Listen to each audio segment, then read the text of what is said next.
여러분 반갑습니다. 안녕하세요. 네.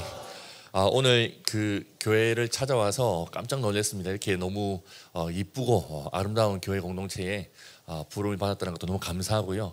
카페에 앉아서 우리 목사님과 같이 대화를 나누는데 카페가 너무 이쁜 거예요. 이 뭐 어디 소위 말하는 우리 인스타 감성의 그 카페잖아요, 그죠? 그래서 와, 목사님 진짜 대단하십니다. 어떻게 이렇게 카페를 이렇게 이쁘게 리모델링 하셨습니까? 여쭤봤더니 또 본당에 올라왔는데 또 깜짝 놀랐습니다, 여러분들. 와, 이 무대에 조명도 있고, 야, 제가 개척교회 목사라서 그런지 여러 가지 관심이 많은데 오늘 여러 가지 많이 배우고 또 마음에 담고 가는 것 같습니다. 여하튼 오늘 제가 나눌 제목은요, 성공이 아니라 성경이라는 제목의 말씀인데요. 한 절 말씀이니까 함께 합독하도록 하겠습니다. 준비 시작. 너희는 이 세대를 본받지 말고 오직 마음을 새롭게 함으로 변화를 받아 하나님의 선하시고 기뻐하시고 온전하신 뜻이 무엇인지 분별하도록 하라. 아멘. 예, 제 소개를 조금 하겠습니다. 키가 좀 많이 크죠, 그죠? 오늘 오후에 그 군포에 있는 어떤 한 교회에 가서 그 집회를 했는데 거기서는 단체 티를 맞추셔가지고 저보고도 단체 티를 좀 하시겠냐 하시길래 예, 맞춰주시면 입겠습니다 했더니 오징어 게임 그 컨셉으로 수련을 하더라고요. 거기에 이 앞에 번호가 적혀 있잖아요. 그 단체 티 그 체육복에다가 제가 번호를 새겨달라고 했습니다. 191번으로. 예, 제 키가 191입니다. 그래서 191로 새겨달라고 했었는데 그걸 읽고 올 걸 잘못했다 싶기도 하고요. 여하튼 키는 191이고요. 나이는 생각보다 조금 젊은 청년 목사입니다. 생긴 거에 비해서 조금 젊습니다. 예, 한 몇 살 같이 보입니까? 딱 생긴만 보면 한 몇 살 같이 보여요? 29살. 와, 너무 작게 불러주셨네요. 감사합니다. 제가 지금 88년생이니까 그러니까 여러분들과 함께 비슷한 또래 청년, 예, 만으로 37살 청년 목사인데 얼굴 표정들이 도대체 무슨 일이 있었냐, 인생이 무슨 큰 사건이 있었구나, 어떻게 하다 그렇게 얼굴이 훅 갔냐, 이런 표정들이신데, 예, 맞습니다. 지금 37살이라고 하기에는 좀 많이 지금 많이 전문용어로 사갔는데 그래도 여하튼 30대 그 중후반의 청년 목사라고 소개해 주셨을 것 같아요. 목사님께서 소개해 주셨던 것처럼 저는 지금 동탄에 있는 우리는 교회라는 교회 공동체를 개척해서 청년들과 신혼부부와 함께 목회를 하고 있는 목사입니다. 근데 이 외형적인 모습만 보면 좀 목회하기는 안 생겼나 봐요, 그죠? 그래서 여러분들에게는 먼저 한번 질문해 보고 싶어요. 딱 생긴 것만 보면 이 첫인상과 첫 이미지를 보면 뭐 하는 사람 같이 보입니까? 딱 생긴 것만 보면 예. 셰프하게 생겼죠, 그죠? 음식 잘하게 생겼죠. 예, 음식 잘하지는 못하고 음식을 잘 먹기는 합니다. 그 수원에 있는 한 고등학생 친구는 뭐 때문인지는 모르겠는데 뭐하게 생겼어요? 하고 물어봤더니 저보고 대뜸한 이야기가 정육점하게 생겼다라고 하더라고요. 예, 이렇게 머리를 이렇게 깎아서 하는지 모르겠지만 이 고기를 좀 잘 썰이게 생겼다라고 합니다. 그리고 서울에 있는 한 초등학생 친구는 뭐 때문인지는 모르겠는데 저보고 대뜸한 이야기가 이거는 전문용어로 매기는 대답이었던 것 같은데 저보고 네일 아트라게 생겼다라고 말하더라고요. 여러분 키나 장나 191짜리가 여자 손님 앞에 앉혀놓고 손톱에다가 페인트 칠하게 생겼다. 큐빅을 이렇게 하나씩 심게 생겼다니까 전혀 안 어울리는 그런 첫인상, 첫 이미지인 것 같습니다. 첫인상과 첫 이미지가 상당히 중요한데요. 근데 그 첫인상과 첫 이미지가 그 사람과 그 대상을 100% 완벽하게 설명을 할 수도 없고 또한 이해를 할 수도 없다라는 부분을 저희 이 외형적인 모습을 통해서 한번 설명해 보고 싶었습니다. 우리가 믿는 이 믿음에 있어서도 우리는 다소간에 첫인상에 오해를 가질 때가 참 많은 것 같아요. 여러분 다 예수님 믿으시죠, 그죠? 그럼 예수님 믿는 것이란 무엇이라고 생각하십니까? 예. 얼굴 표정들 보니 네가 답해봐라 하는 표정이셔서 질문을 바꿔서 다시 한번 해볼게요. 예수님 믿는 것이란 예수님 믿고 천국에 가는 것입니다. 아멘인가요? 천국 가기 싫은가 보네요. 다시 해볼게요. 예수님 믿는 것이란 예수님 믿고 천국에 가는 것입니다. 아멘. 예, 아멘 맞습니다. 근데 여기 질문을 좀 바꿔가지고 다시 한번 해볼게요. 그렇다면 예수님 믿는 것이란 예수님 믿고 천국에 가는 것이 다일까요? 여기서 아멘 해버리면 골치 아파져 버립니다. 왜요? 여러분 천국에 우리는 언제 간다라고 배워왔죠? 죽고 난 뒤에 간다라고 배워왔잖아요, 그죠? 그렇다면 예수님 믿고 천국에 가는 것이 모든 것이면 예수님 믿는 것이란 예수님 믿고 천국에 가는 것이 전부이면 우리는 예수님을 믿는 그 순간 바로 죽어버려야 됩니다. 왜요? 예수 믿고 천국에 바로 직행해야 되니까. 그런데 우리는 예수를 믿고 난 뒤에도 여전히 이 세상에서 인생이라는 것을 살아갑니다. 그렇다면 우리가 믿는 이 믿음과 이 복음이 이 세상에서의 인생살이 남은 여생에 대해서도 설명해 줘야 되지 않겠냐라는 구체적인 질문들이 뒤따르리라 생각되어져요. 예, 예수님 믿는 것이란 예수님 믿고 천국 가는 것, 즉 예수 믿고 구원받아 천국 가는 건 맞습니다. 아멘. 그런데요, 예수 믿고 천국에 가는 것이 다가 아니란 사실을 기억하시기 바랍니다. 예수 믿고 난 뒤에 여전히 살아가는 이 세상에서의 인생살이를 어떻게 해야 되는지를 설명하고 가르치고 도전하는 것 또한 우리가 믿는 믿음과 복음인 줄 믿습니다. 저는 오늘 그 부분을 여러분과 함께 생각해 보고 싶습니다. 제목은 성공이 아니라 성경이라는 제목입니다. 이 제목은 따끈따끈한 저의 책, 두 번째 책이 나왔는데 2주 전에 나왔습니다. 2주 전에 이 성공이 아니라 성경입니다 라는 책이 나왔는데 생각보다 이 참 감사하게도 사랑을 좀 많이 받고 있습니다. 딱 2주 되었는데 가피풀 상으로 지금 출간 2주일 만에 지금 베스트셀러 5위가 되었습니다. 이야, 너무 신기한 일이죠.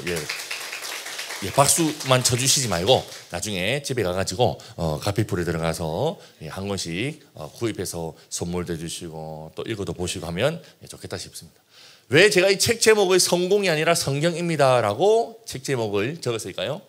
예, 오늘 제가 나누는 이 제목과 동일한 메시지입니다. 어떻게 보면 제 인생을 내던지고 제 인생을 내걸면서 도전하고 싶고 또 살아가고 싶은 저의 인생의 가치관이 담겨있는 내용이기 때문입니다.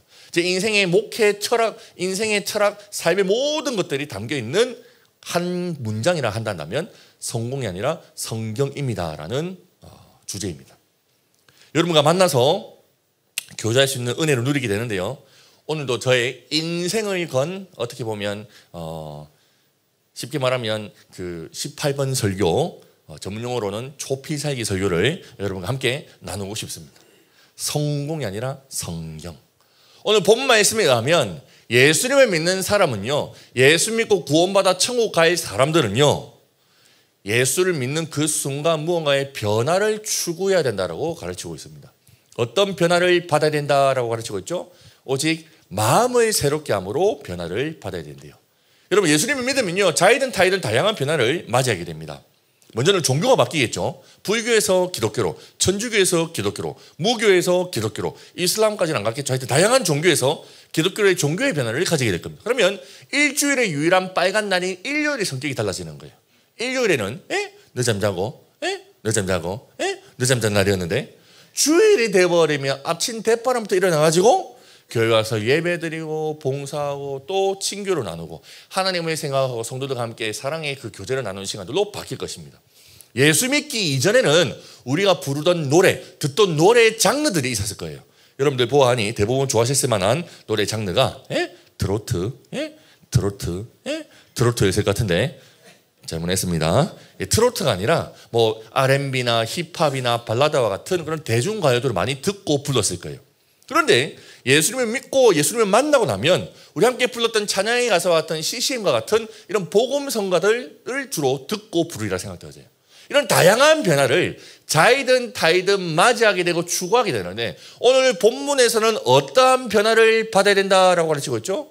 오직 마음을 새롭게 함으로 변화를 받아야 된다. 여러분, 예수님을 만나면 예수님을 믿으면 마음이 바뀌어야 된대요. 마음의 변화를 추구해야 된다고 가르치고 있어요. 그런데 이 마음이라는 단어가 좀 추상적이다 보니까 이 마음의 변화는 어떤 변화를 의미하는 것인지를 단번에 이해하기는 좀 쉽지 않은 것 같아요. 우리 그래서 다양한 이 마음의 변화에 대해서 오해를 하게 되는 경우도 있는 것 같은데요. 제가 경상도 사람이니까 이 경상도 말로 한번 표현해 볼게요.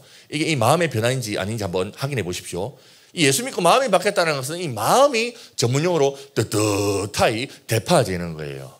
역시 무슨 말인지 뭐라는 줄 알았습니다, 여러분들. 이 마음이 뜨거워지는 거예요. 이 마음이 너무 뜨거워지니까 이 가슴이 터질 것 같은 거죠. 주님 생각하면 우와, 주님, 이야, 와, 주님 살아있네, 뭐 이런 거 있잖아요. 이 마음이, 감정이 격동이 일어나고 감정이 충만해지고 터질 것 같은 뜨거워지는 이런 경험들을 의미한다라고 생각하는 것도 있는데요. 아닙니다.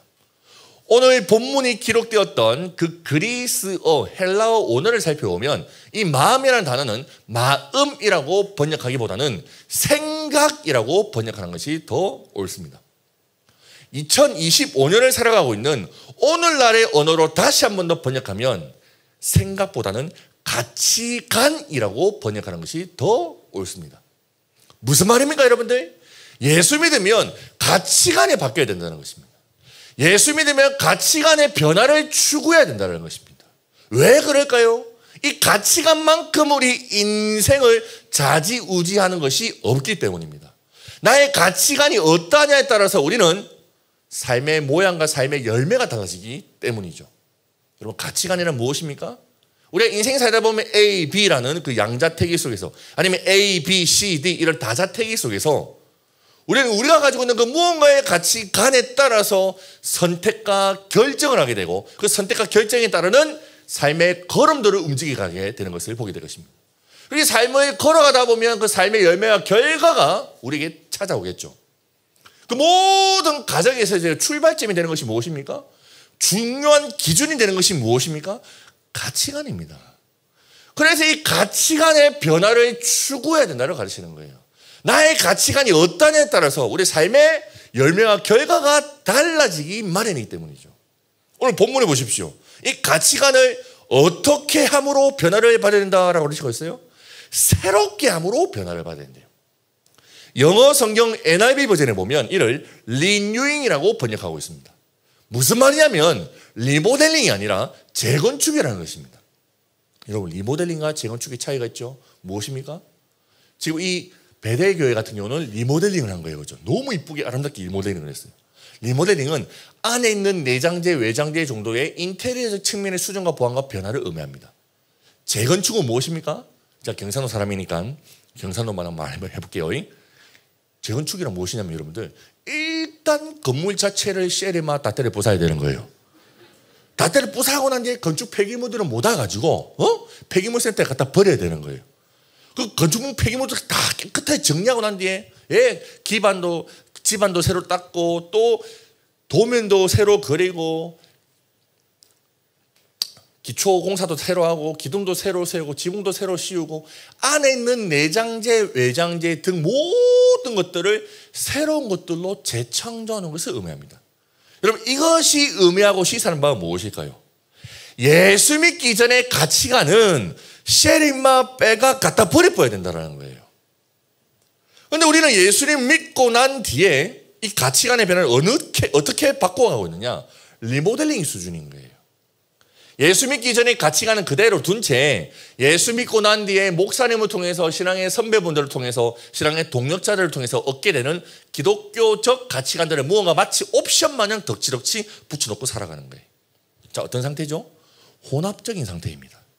이런 혼합적인 가치 판단의 근거와 기준이 우리 삶을 움직여가고 결정하도록 하니까 무언가를 선택하고 결정함에 있어서 우리의 선택과 결정이 예수를 믿는 우리나 예수를 믿지 않는 어떤 다른 세상 사람이나 별반 차이가 없는 선택과 결정을 하게 되는 것을 보게 되는 것입니다. 왜요? 리모델링 수준이니까요. 오늘 본문에는 분명히 가르치고 있습니다. 너의 가치관을 재건축하라고 요청하고 있는 것입니다. 예수 믿기 전에 세상의 가치관은 쉐리마 빼가 갖다 버려야 된다는 거예요. 예수 믿고 난 뒤에 전혀 새로운 가치 판단의 근거와 기준에 따라서 새로운 선택과 결정과 새로운 삶의 열매와 새로운 삶의 걸음들을 추구해야 된다는 것이죠. 여러분이 질문해보고 싶습니다. 여러분, 예수님 믿으십니까? 자, 여기서 아멘 했다라는 것은 나의 가치관은 재건축되었습니다라는 것과 동의어예요. 여러분. 예수 믿는다는 것은 나의 가치관이 송두리째 바뀌었다. 이 고백이라는 것을 꼭 기억하시기 바랍니다.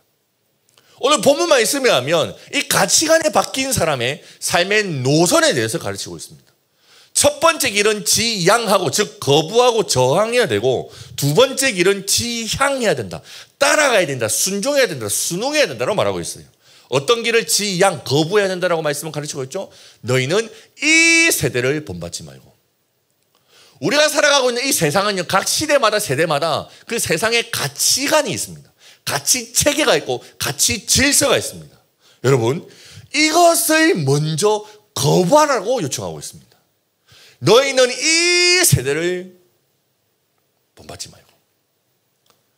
오늘 본문이 기록되었던 2000년 전 로마 시대 때로 잠시만 다녀올게요. 예, 오래 다녀오면 푹 주무실 수도 있어서 잠시 갔어요. 2000년 전 로마예요. 자, 로마 그 당대 그 상황은 어땠어요? 컨텍스트 어땠을까요? 2000년 전 로마는요, 말 그대로 로마라는 나라가 대제국을 이뤄가던 시기였어요. 세계 패권 국가였죠. 그 로마가 추구했던 기치, 그 로마가 추구했던 시대의 가치관이 무엇이었을까요? 여러분 들어보셨을 거예요. 팍스 로마나. 무슨 뜻입니까? 로마의 평화라는 뜻이죠. 로마의 평화. 여러분 일반적으로 평화하면 옆에 있는 친구들이 힘들어하고 아파하면 손잡고 이렇게 세워서 더불어 즐거워하고 더불어 기뻐하는 것을 평화라고 말하는 거예요. 그죠? 그런데 2000년 전 로마는 말 그대로 팍스 로마나였어요. 옆에 있는 나라들을 팍 쓸어버리고, 야 재미없네요. 죄송합니다. 예, 팍 쓸어버리고 다 때려 부수고 그 나라들 들어가서, 예, 있는 거 없는 거 힘과 그 파워를 통해서 억압하고 압제하고 갈취하고 착취하고, 예, 철저히 힘과 권력을 통해서 성공과 번영을 추구하던 시기가 2000년 전 로마 정신이었어요. 여러분 이것을 거부하라고 말씀하고 있는 거예요. 사도 바울 선생님께서 로마에 있던 교회 교인들에게 왜 이 세대를 본받지 말라라고 했을까요? 로마에 있던 교회 교인들도 자이든 타이든 이러한 시대 질서에 순응하며 뒤따르고 있었다라는 반증인 것입니다. 우리가 살아가고 있는 2025년도 대한민국 사회의 시대 가치, 이 세대의 기치는 무엇일까요? 저는 2000년 전 로마 시대 때와 그렇게 큰 차이는 없는 것 같지만 저는 이를 숫자의 논리, 숫자의 원리라는 걸 통해서 개념 정리를 해보고 싶습니다. 여러분 고등학생 때 고등학교 입학하게 되면 숱한 시험이라는 것을 치게 됩니다. 모의고사, 모의고사, 모의고사, 모의고사, 모의고사 시험 계속 치잖아요. 그죠? 시험 치면 집에 시험거리가 날라옵니다. 뭐가 날라옵니까? 종이 쪼가리가 날라옵니다. 종이 쪼가리에 뭐가 적혀있죠? 숫자가 적혀있어요. 100점 만점에 90점 이상이 되면 아하 사람이구나. 80점 이상이 되면 뭐 그래도 괜찮네. 70점 이하가 되면 어허이. 60점 이하가 되면 에헤이. 50점 이하가 되면 엄마 불러라 라고 숫자가 우리에게 말을 하잖아요. 그죠? 한국 교육계는요, 예, 이 학생들을 바라보는 그 학생들을 가치를 매기는 기준이 하나님의 형상으로 존귀한 자로 바라보는 것이 아니라 이거 뭐 돼지고기 소고기도 아니고 전부 다 숫자를 매깁니다. 1등급, 2등급, 3등급, 4등급, 5등급 중 도장을 찍어버립니다. 여러분들은 몇 등급 돼지란다. 몇 등급 한우 여사십니까? 한우. 다 학생들을 가치를 매기는 것도 숫자로 가치를 매기잖아요. 그죠? 대학교 입학할 때는 어떨까요? 동일하게 이 숫자가 우리 인생을 좌지우지하는 것을 경험해야 될 것입니다. 숫자. 내가 가지고 있는 수능 숫자와 내가 가지고 있는 내신 숫자를 가지고 소위 말하는 상위 랭킹권에 있는 학교부터 시작해서 가치 전환을 시도하는 거예요. 그러다가 전문용어로 아다리가 맞아지면 아하 내가 가야 되는 학교구나 하면서 대학교에 입학하는 거잖아요. 그죠? 이게 입시 제도입니다. 대학교에 입학하면 이 숫자가 자유로워집니까? 자, 우리 대학생분 한 손 들어보세요. 대학생들. 자, 우리 대학생들도 여전히 숫자에 놓이잖아요. 그죠? 어떤 숫자요? 스펙이라는 숫자가 우리 인생을 괴롭힙니다. 토익, 영어시험 990점 만점에 900점 이상은 되어야지만이 어떤 회사에다 서류를 넣어도 서류 심사는 통과할 수 있다는 그 암묵적인 기준이 숫자입니다. 자원봉사활동 시간도 숫자로 채워야 됩니다. 그러니까 한 번도 찾아간 적도 없고 마음에도 없는 어떤 요양병원에 가서 어떤 처음 만나는 할머니 입에다가 미음을 넣어드려야 되는 거예요. 그래야지만 숫자를 획득할 수 있기 때문입니다. 이 숫자가 말일이 같이 많이 쌓여 있으면 그 사람의 인성이 좋다라고 평가하는 것이 그 기준이 되는 것이 숫자이기 때문입니다. 스펙 관리를 잘했어요. 이게 취업을 앞둡니다. 이 취업에 있어서는 이 숫자가 우리 더 적나라하게 왔다리 갔다리 하게 만듭니다. 자, 질문 한번 해볼게요. A라는 회사는 연봉이 초봉이 2천만 원이에요. B라는 회사는 연봉이 초봉이 4천만 원이에요. 여러분의 선택은 어디입니까? A입니까? B입니까? 당연히 B지요. 연봉 더블로 주면 D 들어가야죠. 그죠? 예? 질문 좀 바꿔 다시 한번 해볼게요. A라는 회사는 연봉이 초봉이 2천만 원인데 워라밸이 있어요. 워킹과 라이프가 밸런스가 잘 맞아가지고 일도 하고 쉼도 누리고 이렇게 수련회에 참석하는 것도 무리가 안 돼요. 또 그 회사의 그 기업의 그 가치가 뭔가 비전이 거기 회사 생활하면 좀 뭔가 배울 게 많은 것 같아요. 사회적 공헌 활동도 많이 하고 뭐 하여튼 좋은 그 기업의 그 윤리, 기업의 그 강령이 있어요. 근데 연봉은 얼마라고요, 여러분들? 2천만 원이에요. B라는 회사는 연봉이 초봉이 4천만 원인데 워라밸은커녕 워킹 뒤지라 일만 시키는 거예요. 이 회사의 최대 목표는 이윤 창출이라고 내걸고 당연한 소리입니다. 기업은 돈 벌기 위해서 존재하는 것이죠. 그런데 이 이윤 창출 돈 벌기 위해서는 네 영혼도 팔아라. 네 영혼도 갈아 넣어야 된다. 불법과 편법을 일삼아도 된다. 돈만 되면이라고 이야기하는 거예요. 연봉은 얼마라고요, 여러분들? 4천만 원을. 자, 다시 한 번 더 생각을 하고 대답을 해보는 거예요. 여러분의 선택은 어디입니까? A입니까? B입니까? B지요. 여러분 아직 인생을 덜 살았습니까, 여러분들? B를 선택해야죠. 야, 나만 나쁜 놈 만들고 있는데 지금. 분명히 B를 선택할걸요, 여러분들. 아니, B를 이미 선택했던 경험도 있을걸요. B를 선택하고 난 뒤에 전문용어로 합리화를 시전하는 거죠. 주님, 연봉이 따블입니다. 그러면 하나님께 드리는 11주도 따블입니다. 뭐 11주 안 합니까, 여러분들? 이러한 숫자로 우리 인생이 이끌어져 가는 것을 보게 됩니다. 가정을 꾸림에 있어서도 가정이 지향하는 그 가치 체계, 가치 질서, 가치 방향성이 하나님의 그 아름답고 화목한 하나님께서 창조하신 그 가정의 질서를 그대로 살아내려고 하는 그런 공동체를 지향하는 것이 아니라 숫자입니다. 아파트 평수가, 아파트 시세가 다 숫자가 우리 인생과 우리 삶을 이끌어가고 있는 것을 보게 되는 거예요. 이런 숫자의 논리가 기결되어지는 최종 목적지가 무엇일까요? 돈입니다. 여러분, 우리는 왜 1등급 한우가 되어야 되는 거예요?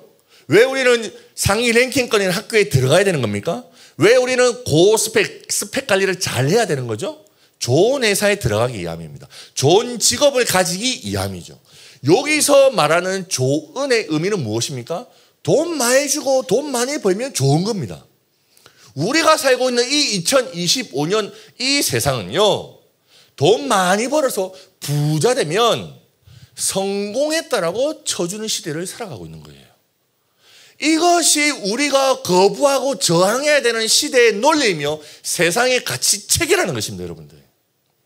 언젠가부터는 이 숫자의 논리가, 이 물질의 논리가 교회 공동체에도 교묘히 들어가가지고 교회 교인 숫자가 많으면 부흥했다라고 말합니다.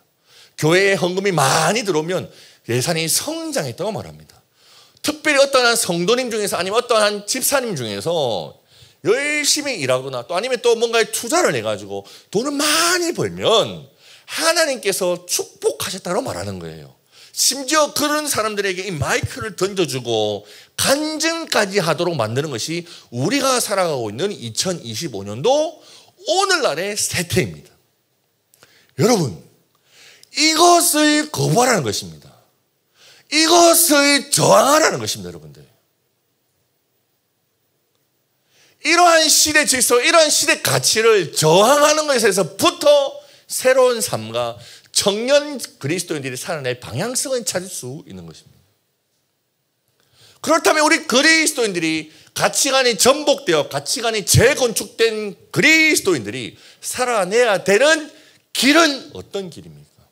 오늘 본문 말씀에서 무엇이라고 가르치고 있습니까? 하나님의 선하시고 기뻐하시고 온전하신 뜻에 따라 살아가야 된다.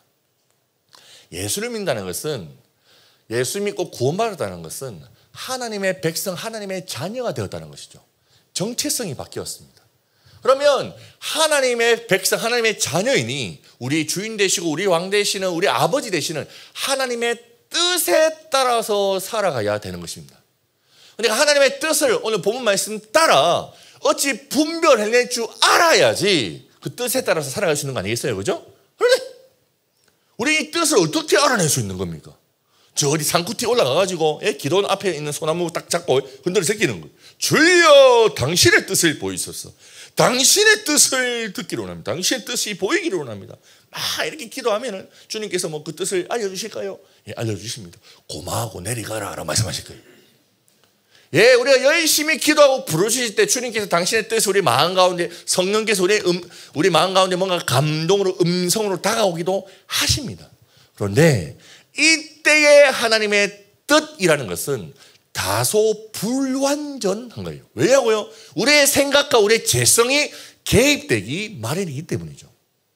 그래서 우리 하나님께서는 당신의 선하시고 기뻐하시고 이 온전한 신을 영어 성경 NIV 버전에서는 퍼펙트라고 번역하고 있습니다. 무슨 뜻이죠? 완벽한 그 뜻을 이미 밝히 드러내어 계시해 놓으신 것입니다. 그것이 무엇일까요, 여러분들? 하나님의 말씀, 성경인 것입니다. 우리 교회, 개신교, 우리 복음주의 교회는요, 하나님의 말씀이 성경을 신앙과 삶의 절대 규범이라고 가르치고 배웁니다. 무슨 말이에요? 절대 가치라는 것이, 절대 기준이라는 것입니다. 쉽게 말해서 오늘 본 말씀에 의하면 우리 인생의 가치관이라는 거예요. 하나님의 말씀만이 우리 삶의 유일한 가치 판단의 근거이요 기준이다라는 뜻인 것입니다, 여러분들.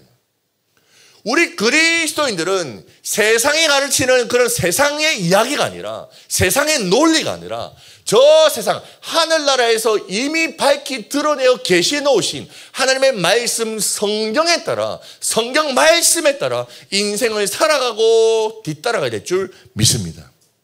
여러분, 숫자가 아니라 글자입니다. 성공이 아니라 성경입니다. 돈이 아니라 예수입니다. 우리는 부자 되기 위해서 부르심을 받은 존재가 아니라 제자 되기 위해서 부르심을 받은 존재를 믿습니다. 어떻게 살고 싶으십니까? 어떠한 삶을 여러분들 꿈꾸고 계십니까? 부족하지만 이 성공이 아니라 성경 정신, 우리 그리스도인들이 이 말씀에 따라 삶을 살아가야 된다. 이 세상의 성공과 사회적 지위 상승이 아니라, 부의 축적이 아니라 하나님의 말씀을 펼치고 읽고 묵상하고 연구한 대로 그 말씀께서 인도하시는 삶을 살아가는 것이 인생의 유일한 행복이라는 것을 20대 어느 날 하나님께 저에게 좀 깨닫게 해주시고 하나님께서 가르쳐 주셨습니다. 그 말씀의 은혜 가운데서 오 주님이시여, 예, 하나님의 말씀 앞에 아멘하고 순종하며 한번 뒤따라가 보고 싶습니다라는 결단이 있었던 것 같아요. 그 이후로 하나님의 말씀 앞에서 아멘하고 순종하며 살아가기 위해서 애를 썼는데요, 전문용어로 하나님의 말씀이 살아있나 안 살아있나, 하나님의 말씀이 진짜 신실한가 안 신실한가를 소위 임상실험을 보았어요. 임상실험 결과가 너무 좋아요. 너무 아름답습니다. 지금부터는 이 하나님의 말씀이 진짜 살아있고 하나님의 말씀만의 우리 삶의 유일한 절대 기준이라는 것을 여러분이 좀 임상실험 결과로서 소위 말하는 사례 발표를 하면서, 기독교적인 용어로 표현하면 간증을 하면서 도전해보고 싶어요. 말씀 쭉 들어보시고, 이야, 저 젊은 목사가 어떻게 보면 형 같은 저 형님이 하는 형님이 하는 이야기가 진짜 같으면 하나님께서 여러분에게도 동일하게 성공이 아니라 성경 정신으로 살아내기를 요청하신다 한다면 오늘 마지막 기도의 시간 때 주님의 무릎을 꿇고 꿇어엎드려 주여 주의 말씀에 따라 삶을 살아가고 싶습니다. 나를 말씀의 사람을 인도하여 주십시오라는 그런 간구가 터져나오기를 간절히 소망합니다. 저는 부산에 있는 고신대학교를 졸업했어요. 소위 말하는 지방대학교를 졸업했죠. 우리 고신대학교에는 외국인 유학생들이 많았었어요. 아프리카 유학생들, 필리핀 아니면 동남아에 있는 유학생들이 많았었어요. 소위 말하는 그 유학생들을 그때 당시 한국에서 우리 그 총장님께서 가지고 계셨던 그 정책이 있었어요.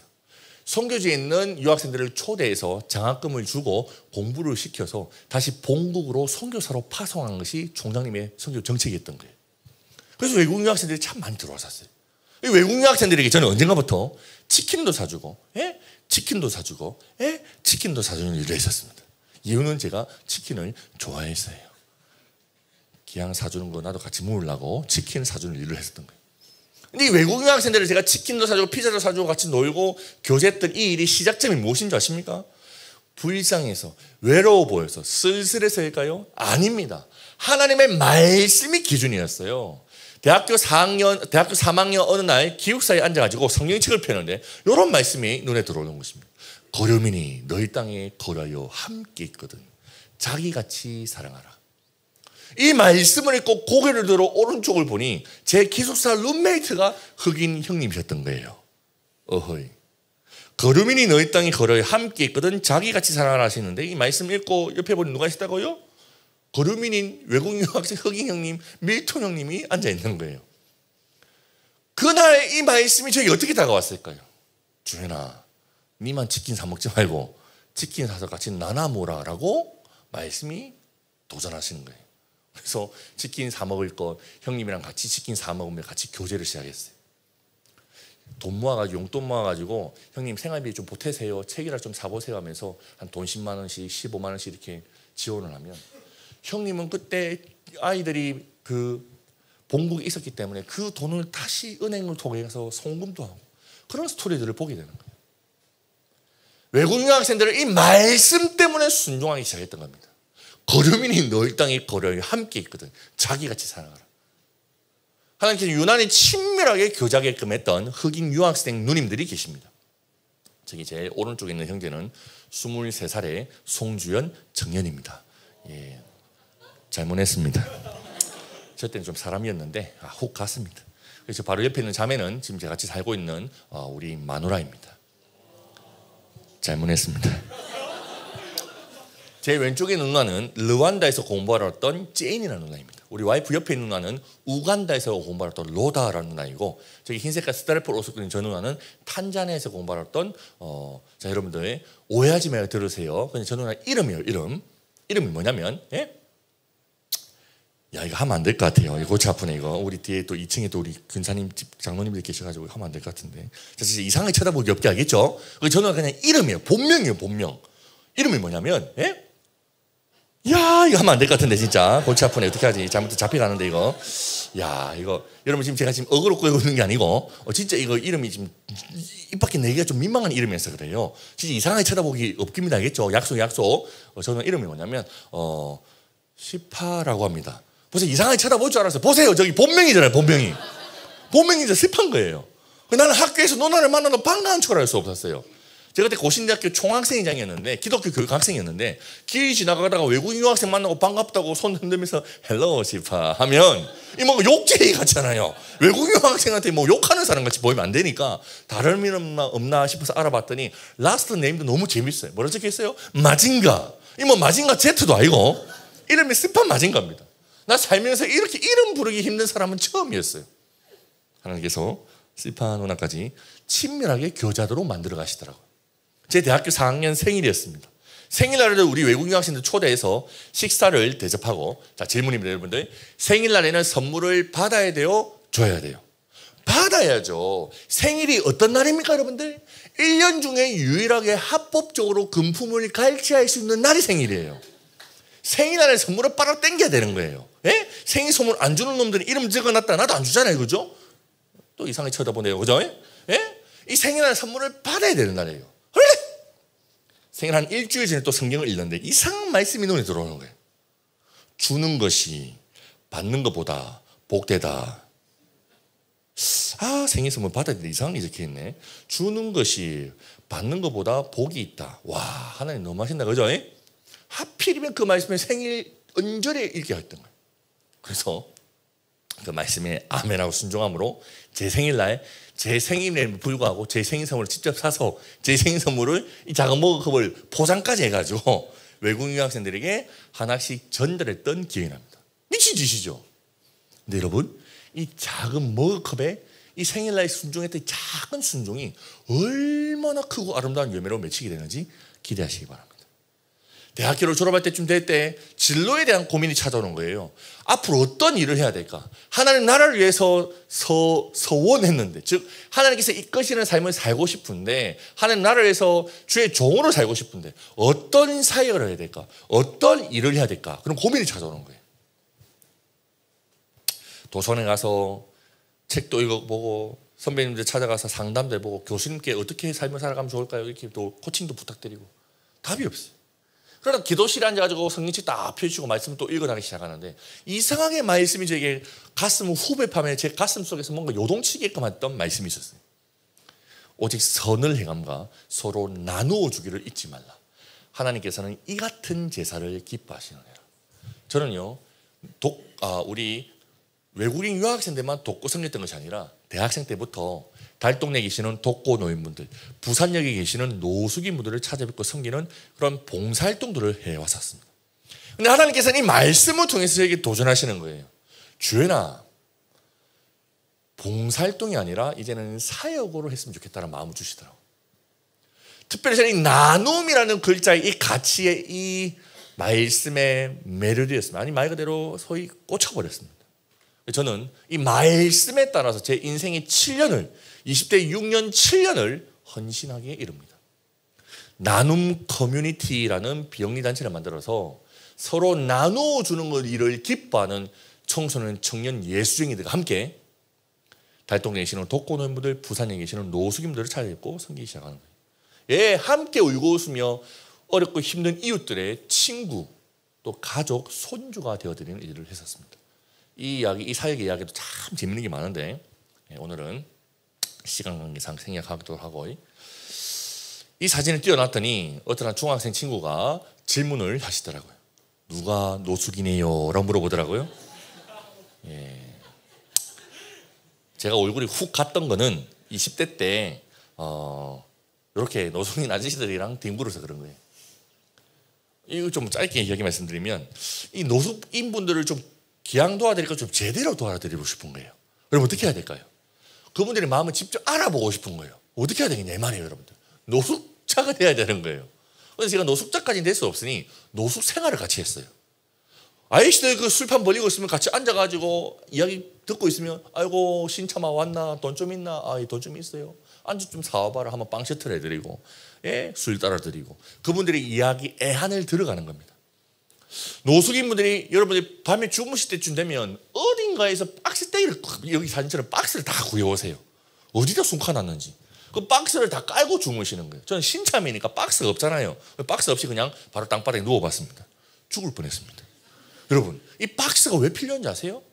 길바닥이 더러우니까 그 길바닥 맨바닥이 더러운 데서 내가 잘 수 없다라는 의미로 박스를 까는 게 아니라 이 박스 하나가 이 땅에서 올라오는 냉기 한기를 막아주는 보온용품이 되는 거예요. 노숙인분들이 밥 드시러 가실 때 저도 무료급식소에서 그 배식받는 그 느낌도 느껴보고 예, 이분들의 마음에 직접 경험하는 일들을 했었습니다. 그러더니 이분들이 방도 잡아드리고 하니 사회생활을 복귀하는 또 사회생활에서 다시 경제활동을 시작하는 그런 재미난 열매들이 참 많습니다. 궁금하면 책을 사보시기 바랍니다. 이런 일을 하던 중에 부산에 있는 성지고등학교라는 기독교 학교에서 종교교사로 잠시 일을 했던 적이 있습니다. 학생들을 만나서 수업도 진행하고 책풀도 인도하고 상담도 하고 하니까 한 달이 훌쩍 지나가더라고요. 한 달이 지나갔더니 통장에 월급이라는 게 들어왔어요. 260만 원이 넘는 큰 돈이 들어온 거예요. 25살이었는데 그때 당시에 첫 월급 260만 원, 와 너무 신난다 했던 거예요. 근데 갑자기 제 가슴 한켠에서 뭔가 안 좋은 기억이 스물스물 떠오르는 거예요. 여러분 성경을 읽으시는 분들은 공감하실 거예요.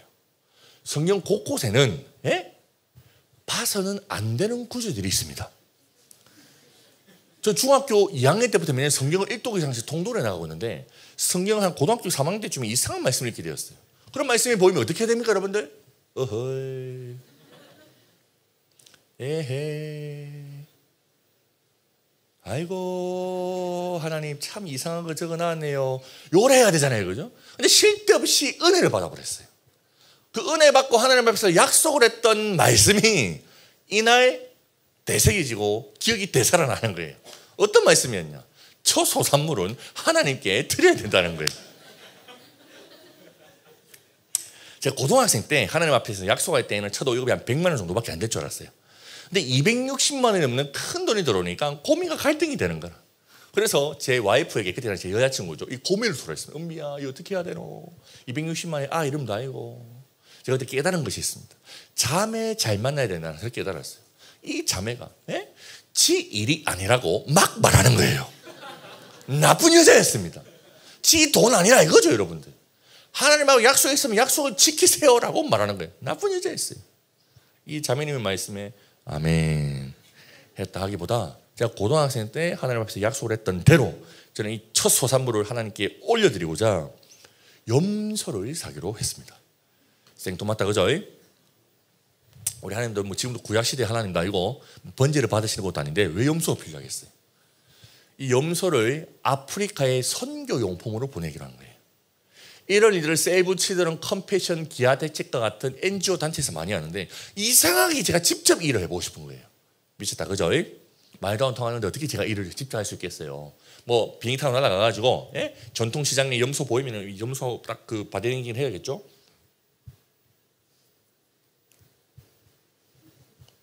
뭐 이래 하면 염소를 대량으로 싼 마이로 구해가지고 한 마리씩 전달할 수 있는 게 아니잖아요. 어떻게 제가 일을 직접 할 수 있겠어요? 할 수 있는 방법이 있더라고요. 치킨 먹으면서 피자 먹으면서 만났던 르완다 누나 제인 누나가 생각이 났고 제인 누나와 함께 르완다 염소 100마리 보내기 프로젝트를 준비합니다. 염소 100마리를 보내려면 그때 당시에 한 마리가 4만 원 했거든요. 400만 원이 필요했어요. 제 수중에는 얼마가 있었죠? 260만 밖에 없고 그래서 제가 페이스북에다가 글을 올렸습니다. 여러분 제가 첫 월급을 하나님께 드리고자 합니다. 선교 사역을 해보고 싶습니다. 여러분 중에 혹시 실수로 감동받으신 분들 있으면 좀 보태주세요라고 글을 썼어요. 자, 여러분 저 솔직히 말씀드리면 절대 400만 원 안 모아진다는 것을 굳게 확신을 할 수 있었어요. 왜냐하면 지금은 제 페이스북 팔로워들이 좀 많습니다. 뭐 요즘 다 인스타그램만 다 갈아탔지만 그죠? 그때 당시에는 페이스북 친구들이 1000명도 안 됐어요. 1000명도 안 되는 친구들이 어떤 친구들이었냐? 다 여러분들 같은 중학생, 고등학생, 대학생, 청년들 등 일명 다 돈 안 되는 것들밖에 없었어요. 이 400만 원 절대 모을 수가 없는 거죠. 뭐 어른분들이 계셔야지 400만 원 모아질 낀데 전혀 돈도 없는 중학생, 고등학생, 대학생밖에 없는데 어떻게 돈이 모아지겠어요? 근데 하나님께서 은혜를 주시는 거예요. 어떤 페이스북 친구 누님이 한 번도 만나본 적도 없고 그 이후로 누군지도 모르는 분인데 첫 헌금으로 48만 원을 보내주는 거예요. 어떤 대학교 1학년 남학생은 23만 6,667원을 보내주는 거예요. 여러분 저는 7원이 필요가 없습니다. 근데 알고 봤더니 지 통장에 있던 전액을 다 계좌로 이체를 한 거예요. 와 감동된다 그죠? 어떤 한 커플은 데이트 비용 아껴서 10만 원을 보내주고 어떤 중고등부 그 개척교회 중고등부 친구 다 10명도 안 되는 친구들이 30만 원을 모아서 보내주고 제가 성지고등학교에서 일을 하고 있을 텐데 우리 성지고등학교 일진 친구들이 쉴 데 없이 은혜를 받으신 겁니다. 우리 일진들이 쉴 데 없이 은혜를 받고 담배 안 피고 담배값 4만 원씩 5만 원씩 내놓더라고요. 하나님이 은혜를 주시니까 여러분들 2주 만에 400만 원이 아니라 800만 원을 모아줬고 염소를 100마리가 아니라 200마리를 르완다에 쏘았더니 이 일이 르완다 국영TV 뉴스까지 보도가 된 것입니다. 여러분들 깜짝 놀랐습니다. 여러분들 저는 그저 하나님의 말씀 앞에 아멘하고 순종했을 뿐인데 너무 신기한 열매를 보게 된 거예요. 그때 제 나이가 25살이었어요. 뭘 믿고 사람들이 돈을 보내줬고 어떻게 하나님께서 그 르완다에다가 염소를 보내요. 이런 재미난 열매를 맺게 하셨을까요? 그저 하나님의 말씀 앞에서 아멘하고 순종했을 뿐입니다. 이날 이후로 이야 하나님의 말씀 진짜 살아있네. 앞으로도 주의 말씀 앞에 아멘하고 순종하기 위해서 애써야겠다. 이런 결단을 하게 되었던 것 같습니다. 와이프랑 결혼을 할 때였습니다. 우리 마누라 예쁘게 생겼죠? 진짜로 결혼을 했습니다. 못 믿으실 것 같아서. 결혼을 할 때에도 저희들은 하나님의 말씀이 기준이었어요. 대학교 2학년 때인가 3학년 때인가요? 또 말씀을 읽다가 이상한 말씀이 눈에 들어오는 것입니다. 잔치를 베풀거든 차라리 소외된 이웃들을 초청하라. 이 말씀을 읽고 또 은혜를 받았어요. 그리고 그 성경책 옆에다가 메모까지 적었습니다. 결혼식 꼭이라고 메모를 적었어요. 결혼식 때 이 말씀에 따라서 혼인잔치를 베풀어 보자. 소외된 이웃들을 초대하는 결혼식을 해보고 싶다. 저희들이 5년 동안 6년 동안 7년 동안 모시고 돌봐드렸던 독고 노인 어르신들을 초대했습니다. 20명이 넘는 우리 할머니들이 할아버지들이 비가 오는 날임에도 불구하고 버스 타고 택시 타고 지팡이 짚고 오셔서 박수 쳐주시는데 얼마나 영광스럽던지. 부산에 계시는 노숙인분들을 초대했습니다.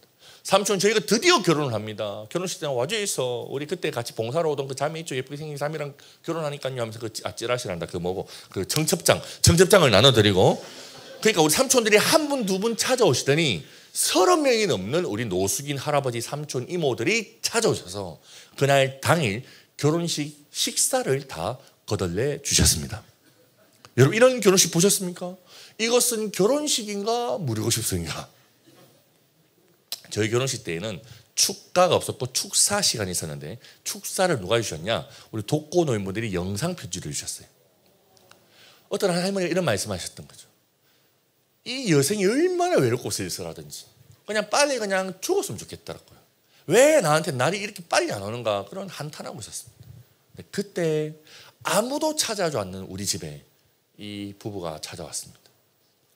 같이 사랑하고 밥 먹고 교제하는 그 시간들이 얼마나 행복하든지 남은 여생이 더 기대되네요.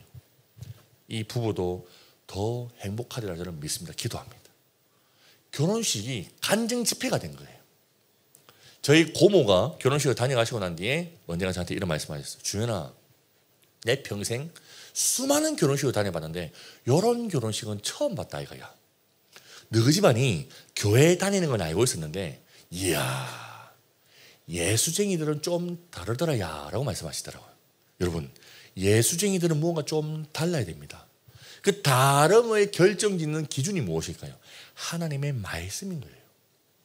잔치를 베풀거든 차라리 소외된 이웃들을 초청하라 하셨던 그 말씀이 가슴에 들어왔을 때 그저 아멘하고 결혼식을 그렇게 말씀에 따라 준비를 했던 것입니다. 저희 결혼식 청첩장입니다. 나눔 결혼식 아프리카의 학교를 이 결혼식 비용을 아끼고 모아서 이 혼인잔치를 베풀 때에 저 멀리 있는 이웃들에게도 사랑을 나누고 전하고 싶었어요. 그래서 아프리카에 학교를 짓겠다라는 미친 꿈을 선포했던 거예요. 결혼식 비용을 아끼고 모으기 위해서 일명 스드메라고 하죠. 스튜디오 촬영, 드레스, 메이크업 이런 거 다 생략하고 스튜디오 촬영은 제가 사역하던 나눔 커뮤니티 사무실에서 사진 찍고 웨딩 촬영은 여기 부산 다대포 해수욕장에서 이렇게 삼각대 세워놓고 수천 장을 셀카로 찍었습니다. 수천 장을 셀카로 찍었는데 마음에 드는 사진을 발견할 수가 없었습니다. 제가 그때 깨달은 것이 있어요. 아, 결혼식 사진은 돈 주고 찍어야 되는 거구나. 근데 이 다대포 해수욕장은 일몰 사진이 유명해서 사진 동호회에서 많이 이렇게 출사를 나오시거든요. 사진 동호회 작가님께서 나오셨다가 저 멀리서 저희들을 보시고 아이고 저 걸베이들 불쌍하네 하시면서 사진을 한 장 찍어서 이메일로 보내주셨는데 그 사진이 이 사진인데 이 사진이 제일 잘 나온 것 같습니다. 결혼식 당일에는 어디서 결혼식 올려야 됩니까 여러분들? 예, 교회나 예식장이나 호텔을 빌려서 꽃게도 만들고 신부 대기실도 만들고 화려하고 아름답게 멋지게 꾸며서 결혼식 올려야 되잖아요, 그죠? 근데 우리는 돈도 없고 근데 꿈은 있잖아요. 무슨 꿈? 결혼식 비용을 아껴서 아프리카에 학교 지어야 되니까 저희 모교인 고신대학교를 찾아가서 샤바샤바를 해서 강당을 무료로 대관을 했습니다. 꽃길이니 신부 대기실에 이런 거 다 생략하고 강대상에다가 꽃만 대충 놔두고 결혼식을 올렸습니다. 결혼식 당일에는 남자들 뭐 입어야 되죠 여러분들? 턱시도 예복을 입어야 되는데 저는 그냥 강의할 때 입던 양복 한 벌 입고 신부는 뭐 입어야 되죠? 웨딩 드레스. 근데 우리 와이프는 드레스가 아니라 5만 원짜리 흰 색깔 원피스를 한 벌 입고 결혼식을 올렸습니다. 이 이야기를 하면 많은 분들이 저에게 욕을 하십니다. 평생에 단 한 번인데 와 안 입힌노 라고 하는 거예요. 드레스 안 입힌노 라고 하시는 거예요. 자 여러분들 여기서 팩트 체크하고 넘어갑니다. 제가 입지 말라라고 한 것이 아니라 지가 안 입는다고 했어요. 이게 팩트입니다. 이 자매가 고등학생 때부터 결혼식을 수많은 결혼식 다녀보니까 이 결혼식이라는 단 한 후에 단 한 시간에 수백만 원 수천만 원이 들어가는 것이 너무 돈이 아깝게 느껴지더래요. 그런 돈을 아끼고 모아서 좀 좋은 일에 선용하면 좋겠다는 생각을 자매가 고등학생 때부터 가지고 있었던 겁니다. 근데 이런 결혼식을 동해주는 남자를 만나야지 그 꿈이 실현되잖아요. 그죠? 그런데 지보다 더한 놈을 만났을 뿐이지 제가 드레스 입지 말라 한 것이 아니라 본인이 드레스를 입지 않았다는 사실을 꼭 기억해 주시기 바랍니다. 돈을 아끼고 모읍니다. 예. 결혼식 이후에는 신혼집을 차려야 되는데 돈도 없고 근데 꿈은 있으니까 제가 살던 부산역 바로 옆에 있던 원룸 자취방에서 신혼생활을 시작했어요. 결혼식 전에 그 스드메 이런 거 안 하고 결혼 감상금으로 먼저 50만 원을 내어놓고 결혼식 당일 축의금도 900만 원 이상이 나왔는데 이것도 다 넣어놓고 결혼식 이후에 와이프 통장에 제 통장에 제 지갑에 와이프 지갑에 있는 돈을 다 털어서 모아보니 한 2천만 원 가까이 모았습니다. 결혼식 이후에 많은 분들이 그냥 사랑과 헌신들 포함해서 모아보니 결혼식 올리고 한 달 뒤에 3,800만 원 가까운 큰 돈을 모아줬고, 저는 이 돈을 가지고 진짜로 아프리카에 학교를 지으려고 비행기를 탔습니다. 수많은 나라 중에 하필이면 우간다라는 나라에 가게 되었어요. 왜 우간다에 가게 되었을까요? 치킨 먹으면서 피자 먹으면서 만났던 우간다 누나, 시파 누나가 아니라 로다 누나가 공부를 마치고 돌아가 있었기 때문입니다. 누나와 함께 진짜로 학교를 짓는 일을 시작합니다. 벽돌을 한 장 한 장 쌓아 올리는 거예요. 저희 학교가 완공되었을 때 모습 보여드릴까요? 자, 갑니다. 짠. 자, 하나님께 영광의 박수 한번 올려드리십시다. 학교가 생기니까 우리 아이들 공부도 하고 뛰어놀기도 하고 얼마나 감사한지. 학교가 완공된 기념으로 와이프와 함께 방문을 해서 이렇게 테이프 커팅식, 그러니까 완공식 사진도 한 장 찍고 왔습니다. 여러분, 이 사진은 완공식 사진이에요. 그 뭐 걸리버 유행기 이런 거 아니에요. 예. 진격의 거인 이런 거 아닙니다. 예. 완공식 테이프 커팅식이었어요. 와이프와 함께 방문한 김에 다대포 해수욕장에서 삼각대 세워놓고 찍었던 그 글베이 같은 웨딩 사진을 대체할 만한 아름답고 멋진 웨딩 사진도 한 장 찍고 왔습니다. 저희들은 다음 장 사진과 함께 페이스북에다가 이렇게 글을 올렸던 기억이 납니다. 저희들은 결혼을 하면서 수많은 천사들을 낳았습니다. 얼마나 감사하고 영광스러운지. 여러분, 학교가 생기니까요, 여러 변화들이 생깁니다. 쌤이라는 친구를 통해서 소개해 볼까 합니다. 유난히 저를 졸졸 따라다니는 친구였어요. 쌤과의 첫 만남을 저는 그대로 기억하고 있어요. 맨발로 옷도 후질근하게 입고 말 그대로 우리가 일반적으로 생각하는 아프리카의 어린아이 모습을 그대로 살고 있더라고요. 얼마나 제가 할 게 없던지. 제가 그 뭐 타잔도 아니고 맨날 나무나 타고 놀던 이런 쌤이 학교가 생기니까 언젠가부터 교복을 입고 공부를 하고 있습니다.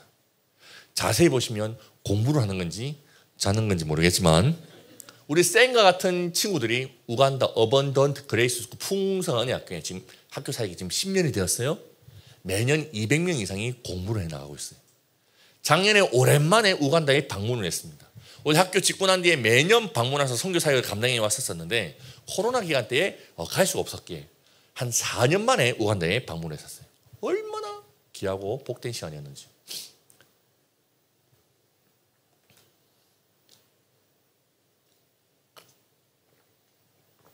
예, 마치 영상을 보니 그 김정은 위원장의 뭐 지방 순시 현장 같기도 하지만, 예, 선교 사역의 현장입니다, 여러분.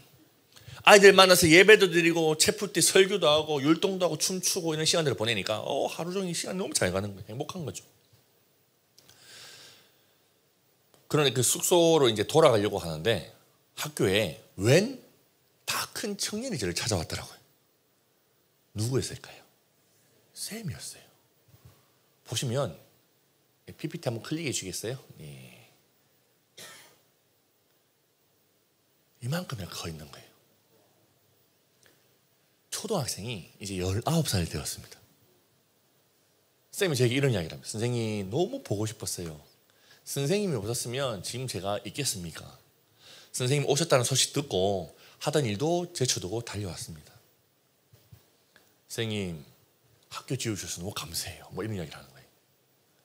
쌤은 지금 우간다 남성들이 하는 보편적으로 하는 보다보다맨이 되었습니다. 이 무슨 말이냐면 오토바이 택시 기사예요. 그 이야기 듣고 쌤, 그럼 나도 한번 태워줘야지 해서 뒤에 얻어 타고 저 타고 동네 한 바퀴를 했어요. 눈물이 나는 거예요. 10년이라는 시간이 주마등처럼 지나가는 시간이었습니다. 저희 학교에 마스코트와 같은 친구가 있어요. 모세라는 친구인데 저희 와이프랑 유난히 이뻐했던 친구예요. 진짜 귀엽게 생겼다, 그죠? 제 허리 쪽도 안 오던 애기였어요. 유치부였어요, 유치부. 킨더가든 그 병서 유치원 다니던 아이였어요. 이랬던 그 모세가 작년에 가봤더니 제 가슴팍까지 자란 거예요. 초등학교 5학년입니다. 우간다는 5학년이 졸업반이에요. 유치부부터 7년, 8년을 저희 학교에서 쭉 자랐던 거예요. 얼마나 감사하고 영광스러운지. 학교가 생기니까 이 학교에 있는 아이들이 공부를 할 수 없었던 아이들이 공부를 하고 있습니다. 하나님 은혜 가운데 지금 10년 동안 거의 몇백 명이, 수백 명이 졸업을 하고 또 상급학교에 진학도 하고 사회생활을 할 수 있는 은혜를 누리게 하시는 거죠. 공간이 부족해서 학교 앞에다가 건물 한 동 더 올렸습니다. 한 3만 불 정도 더 모금을 해서 채플관도 만들고 같이 교실도 만들어서 다 같이 예배도 드리는 그런 시간들을 누리고 있습니다. 얼마나 감사한 열매입니까? 결혼식 한번 잘못했다가 재미난 열매를 하나님께서 보게 하십니다. 작년에 갔을 때의 마을 잔치 사진입니다. 얼마나 감사한지 모르겠어요. 이 이야기가 언젠가 중앙일보에 이렇게 보도가 된 적이 있어요. 네이버에도 이렇게 메인에 걸리기도 한 적이 있었어요. 이 중앙일보는 여러분들 일반 신문사이기 때문에 종교적인 단어를 담아낼 수가 없어요. 기자님이 저한테 인터뷰를 하시는 거예요. 송주현 씨죠? 예, 맞습니다. 어떻게 이 학교를 짓게 되셨습니까? 하나님의 은혜로 하면 다 삭제가 되는 거예요. 당연하죠. 기독교 신문사가 아니니까. 근데 제가 기독교인이라는 것을 유추할 수 있는 단어는 단 한 가지밖에 없었어요. 고신대학교 기독교 교육과 졸업생 송주현 씨는 이게 다였던 것 같아요. 근데 수많은 분들이 댓글을 달아놓으신 거예요. 넌크리스천 분들이 댓글을 많이 달아놓으셨는데 참 재미난 댓글을 많이 보게 됩니다. 우와, 이렇게도 결혼식을 올릴 수 있군요. 너무 아름다운 청년들의 이야기입니다. 너무 감동받고 도전받네요. 저도 다시 한번 결혼하면, 그러나 다시 하면 안 될 텐데, 그죠? 이렇게 한번 해보고 싶네요. 어떤 분은 이런 댓글을 달아놓으셨어요. 와, 교회 다니는 사람들은, 예수 믿는 사람들은, 자, 중요한 표현이 나옵니다. 생각하는 게 다르네요 라고 댓글을 달아놓으셨더라고요. 제가 설교 서두에 나눴던 그 이야기가 고스란히 댓글을 통해서 확인하게 되는 거예요. 생각이 어떠냐에 따라, 가치관이 어떠냐에 따라 삶의 열매가 달라지는 거예요. 어떤 분은 이런 댓글을 달아놓으셨어요. 예수쟁이들 지밖에 모른다 생각했는데, 와, 이렇게나 남을 위해서, 저 위에 어려운 이웃들을 위해서 흩어 나누는 삶을 살고 있네요. 교회 가서 나도 저런 정신을 한번 배워보고 싶습니다 라는 댓글도 확인하게 됩니다. 여러분, 이것이 선한 영향력이라는 것입니다. 선한 영향력. 여러분, 요즘에 인플루언서라는 그 이상한 직업군이 떠오르는 거 아시죠? 그게 뭐죠? 예, 인스타그램 팔로워 수가 뭐 수십만 명이 되거나 유튜브 구독자가 수백만 명이 되거나 아니면 뭐 조회수가 많거나 아니면 뭐 어떤 경연대회 나가서 1등하고 나서 좋은 이야기 한 몇 마리 던지면 인플루언서라고 쳐주잖아요. 그죠? 세상이 주는 숫자예요. 근데 저 하늘나라의 인플루언서의 기준이 무엇일까요? 글자입니다. 하나님의 말씀에 따라 아멘하고 순종하는 삶은요, 삶의 결이 다른 거예요. 삶의 열매가 다른 겁니다. 삶의 노선이 달라지는 거예요. 그래서 주위에 있는 사람들이, 세상 사람들이 그 사람을 보고 궁금해하는 겁니다. 도대체 저 사람은 왜 저렇게 살까? 저 친구는 왜 저런 선택을 했을까? 저 예수쟁이는 왜 저러한 삶이 가능했을까? 이런 궁금증을 유발시키는 것이 선한 영향력인 것입니다. 여러분에게 도전해보고 싶습니다. 어떻게 살고 계십니까? 어떻게 살고 싶으십니까? 지금까지는 제 20대 때부터 30대 이르는 저의 말씀 앞에서 아멘하고 순종할 때 주님께서 열매 맺게 하셨던 간증입니다. 사례 발표가 좀 괜찮죠, 그죠? 이게 너무 임상실험 결과가 너무 좋으니까 제가 어떤 마음이 들었을까요? 이야, 이 좋은 거 나 혼자 누리기 아깝다. 이거 널리 전파해야겠다. 특별히 나와 같은 청년 세대와 함께 이 말씀의 삶을 걸어가고 싶다. 하나님께서 목회자로 부르셔서 말씀을 가르치고 또 말씀을 살아낼 수 있는 기회를 주셔서 청년부 사역들을 쭉 감당해 오다가 2년 전에 우리는 교회라는 교회 공동체를 개척을 했습니다. 우리 교회 역시 말씀 앞에서 아멘하고 순종했더니 2년 동안 너무 재미난 간증들이 많습니다. 저희들은 맨 처음에 이렇게 카페를 빌려가지고 예배를 드렸어요. 여러분, 개척교회에 가장 필수 요소가 있다면 무엇일까요? 예, 공간입니다. 예배를 드릴 만한 예배 처소 공간이 필요해요. 제가 개척하기 한두 달 전에 동탄에 있는 그 상가를 좀 알아보기 시작했어요. 상가 시세가 한 50평, 60평 정도 되면 보증금 3천에서 5천만 원에 월세 최소 300에서 400만 원 정도 하는 거예요. 그 이야기를 듣는 순간 나는 개척 못 하겠구나 싶었어요. 35살이었는데 그때 당시 나이가 돈도 없는 목사가 백수 목사였는데 어떻게 그 개척이 시작할 수 있겠어요. 안 되겠다 싶어서 맨 처음에는 그냥 저희 집 아파트 거실에서 예배를 드리려고 했어요. 근데 개척 첫 예배에 참여하겠다는 청년들 신혼부부가 한 40명 가까이 된다는 거예요. 그 이야기 듣게 되니까 그 카페 우리 아파트 거실에서 예배를 드리면 이 모두가 다 공황장애 걸릴 것 같아가지고 안 되겠다 싶어서 알아봤던 게 카페였던 거예요. 그 카페에 일주일에 그 주일에는 영업을 하는 카페였기 때문에 대관비를 드리면서 매주 예배를 좀 드리는 걸로 계약을 했던 겁니다. 그럼에도 제 마음 가운데 어떤 마음이 있었을까요? 돈을 좀 모아서 상가라도 얻어가지고 그 예배당을 좀 만들어 놔야겠다. 그런 마음이 왜 없었겠습니까? 저희 개척 시드머니는요, 저는 말 그대로 생개척이었어요. 생개척이 뭐냐? 어딘가 누군가로부터 돈이 후원이 들어오는 것도 아니고 소위 말하는 교회에서 분립개척을 해가지고 지원도 해주고 뭐 축복해 주는 것도 아니고 분위기가 영 안 좋았었어요. 돈도 없죠. 근데 우리 중고등학생들 청년들이 인스타그램 팔로워 분들이 10만 원씩 5만 원씩 3만 원씩 보내준 돈이 한 개척 한 달 전에 기도를 요청했더니 한 300만 원 정도를 모아주시더라고요. 그게 시드머니였어요. 300만 원 정도 가지고는 저는 악기나 이런 뭐 장비들을 사는데 쓰고 1,000만 원이 남아있던 상황이었어요. 그 1,000만 원이 주어져 있을 때 1,000만 원이 개척 시드머니에 주어졌을 때 저의 계획이 무엇이었을까요? 3,000만 원까지 모아야겠다. 보증금 마련해서 공간 얻어야지. 그 생각밖에 없었던 것 같아요. 개척교회 목사의 숙명인 것 같습니다. 그런데 개척하기 한 일주일 전에 저는 매일 성경이라는 큐티책을 통해서 묵상을 해나가고 있는데요. 하필이면 그것도 이상한 말씀이 쓰여져 있는 거예요. 향유 옥합을 깨트리는 믿음의 여인의 이야기가 적혀 있는 겁니다. 그 이야기를 보는데 이상하게 하나님께서 마음에서 말씀으로 말씀하시는 것 같습니다. 주연아, 향유 옥합을 깨트려라. 그래서 하나님께 다 대답을 드렸죠. 하나님, 향유 옥합이 어디 있습니까? 향유 옥합을 깨트려라. 없어요. 어디 있어요? 하나님 다이렉트로 꽂아서 말씀하시니 1,000만 원. 하나님 안 돼요. 하나님께서 우리가 가지고 있는 그 시드머니였던 1,000만 원, 어떻게 보면 가장 귀한 향유값과 같은 것을 깨트리어 교회를 개척함과 동시에 하나님께 드림으로 시작하기를 원하시는 것 같아요. 이 말씀 앞에서 도전받아 개척 첫 예배 때에 처음 왔다가 그냥 안 올 수도 있는 그 방문자들 앞에서 냅다 질러버렸습니다. 여러분, 하나님께서 말씀으로 우리 교회 공동체를 이끌어가기를 원하시는 것 같고 말씀을 실험하고 도전하기를 원하는 것 같습니다. 우리 이 1,000만 원 정도의 교회 통장에 잔고가 있는데 이걸 올인함으로 하나님께 올인하여 드림으로 교회를 시작해 보면 좋겠어요. 사실 돈 모아서 저희 교회 공간 얻을 생각이었습니다.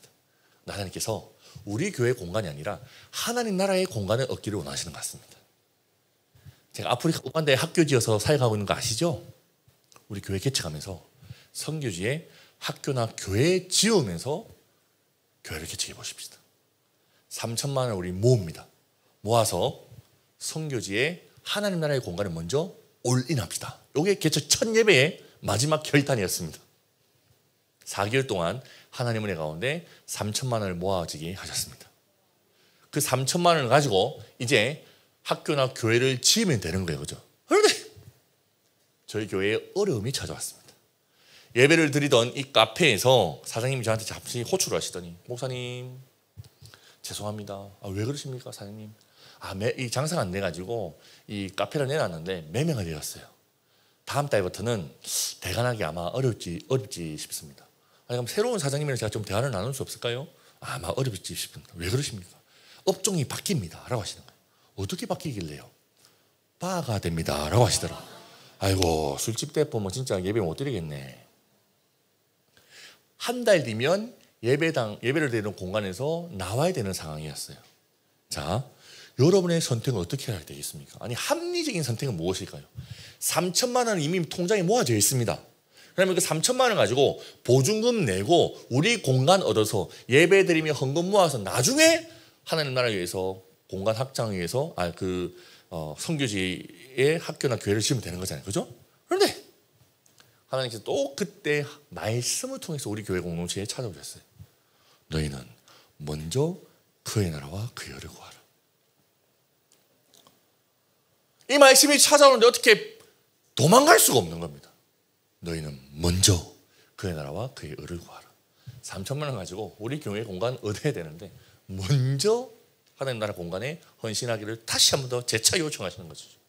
마음 바뀌세라 구글링을 했습니다. 선교 편지를 막 인터넷 뒤져가면서 어떻게 뭐 이런 학교나 교회를 원하시는 그 건축을 희망하시는 그 선교사님들 안 계실까 찾아봤더니 필리핀 파동솔 마을에 원주민 마을인데 선교사님께서 초등학교는 있는데 중고등학교가 없어가지고 아이들 공부를 마치고도 진학을 할 수가 없다라는 거예요.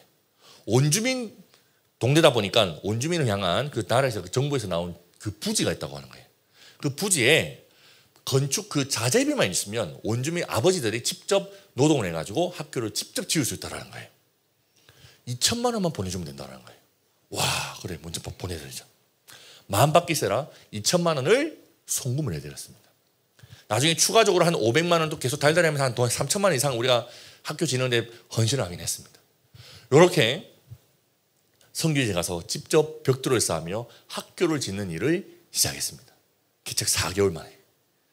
그리고 하나님의 가운데 학교가 완공되어서 이제 지난 6월 달에 아이들을 개학을 해서 공부를 시작했습니다. 너무 아름다운 열매고 간증이죠, 그죠? 그런데 현실은 어떻습니까? 이렇게 헌금하고 난 뒤에 한 달 뒤에는 어떻게 된다? 예배를 드릴 공간에서 나와야 되는 상황이었어요. 발등이 불이 떨어져가지고 태권도 학원에도 가보고 피아노 학원에도 가보고 아니면 어떤 한 개척교회 오후 예배 시간에 비어있는 곳에 가서 목사님 저희가 한 오후 2시부터 예배를 좀 드릴 수 없을까요? 헌금도 하고 같이 조금 이렇게 좀 기회를 좀 주실 수 있으면 좋겠습니다. 근데 뭐 다 거절되고 뭐 상황이 여의치 않는 거예요. 안 되겠다 싶어서 그냥 우리 있는 수준 내에서 시작해보자. 1,000만 원 남아있던 그거 가지고 1,000만 원짜리 공간을 알아보기 시작했습니다. 지하에 이 작은 공간 26평 정도 되는 공간이 1,100이 나와 있더라고요. 오케이. 그러면 여기서라도 시작했다 하며 가계약을 하려고 하던 찰나에 재미난 현수막을 하나 보게 됩니다. 종교행사 대관. 그 카페 맞은편에 있던 한식 뷔페였는데요. 그 한식 뷔페에 주일에 영업을 안 하니까 이런 그 대관 것들을 이제 그 현수막에 걸어 놓으셨던 것 같아요. 바로 전화를 했습니다. 사장님, 혹시 저희가 매 주일마다 예배를 좀 드릴 수 있을까요? 여기 보니까 공간이 많이 넓은데 혹시 한 요 정도 칸이라도 좀 떼서 칸막이 쳐가지고 저희한테 그냥 아예 그냥 임대를 주실 수는 없을까요? 막 이렇게 말씀드렸던 기억이 나요. 그랬더니 그 사장님께서 여기 주중에는 많이 바빠서 안 되고 그냥 또 제가 여기 말고 바로 건너편에 상가 호실 하나 더 가지고 있어요. 혹시 거기 한번 가보시겠어요? 거기 교회 예배드리기 좋을 겁니다. 해서 가봤더니 너무 좋은 거예요. 방금 봤던 데가 한 26평, 27평이었는데 여기는 한 33평 정도 되는 거예요. 층고도 엄청나게 높아요. 4.5m나 되는 겁니다. 우와, 이렇게 좋은 곳이 있다니.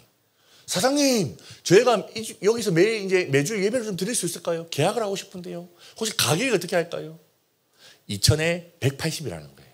그 당시에 그 동탄의 시세에 비하면 싸게 부른 거였습니다. 근데도 불구하고 저희들은 돈이 없으니까 아유 사장님 죄송합니다. 제 청년교회라 가지고 돈이 없습니다. 다음에 여유 생기면 다시 그냥 연락드릴게요. 하고 전화를 끊으려고 하는데 아이고 목사님 전화 끊지 마세요. 사실 저도 어느 한 교회 집사입니다.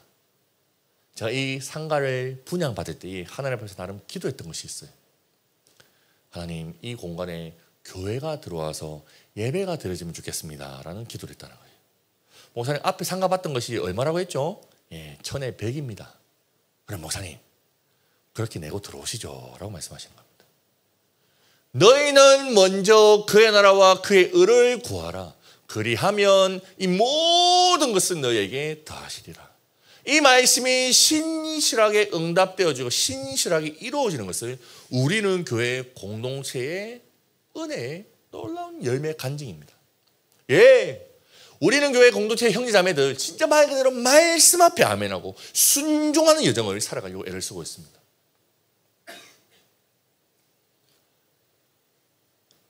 작년 이맘때였던 것 같습니다. 카톡이 왔어요. 임대인 집사님한테.